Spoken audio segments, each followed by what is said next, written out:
ஜெயங்கொண்டம் அருகே பொன்னாற்று பாசன வாய்க்கால் தூர்வாரப்படாததால் வெள்ளம் கரை புரண்டு 75 ஏக்கர் நெற்பயிர்கள் தண்ணீரில் மூழ்கி சேதமடைந்தது. பொன்னாற்று கால்வாயை விடிய அரசு தூர்வாராததால் நீர் செல்ல வழியின்றி நெல் வயல்களில் வெள்ளம் சூழ்ந்தது. இதில் தாப்பலூர் பகுதிகளில் அறுவடைக்கு தயாராக இருந்த சுமார் 75 ஏக்கர் அளவிலான பயிர்கள் நீரில் மூழ்கி சேதமடைந்தன.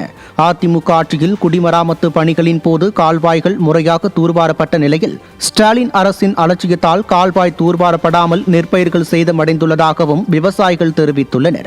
சேதமடைந்த நெற்பயிர்களுக்கு ஏக்கருக்கு 25,000 வழங்க வேண்டும் எனவும் விடிய அரசை விவசாயிகள் வலியுறுத்தியுள்ளனர். பொன்னாறு வெட்டாத காரணத்தினால இப்போ தண்ணி எல்லாம் பிறண்டு அப்படியே தண்ணி அந்த 75 ஏக்கர் எல்லாம் தண்ணியில் மூழ்கி கிடக்கு. அறுவடைக்கு தயாரானது எல்லாம் விளைஞ்சி போச்சு. இன்றைக்கி அறுக்கிற கண்டிஷனில் இருக்கிறது எல்லாம் போயிட்டுது. அவ்வளோதான்.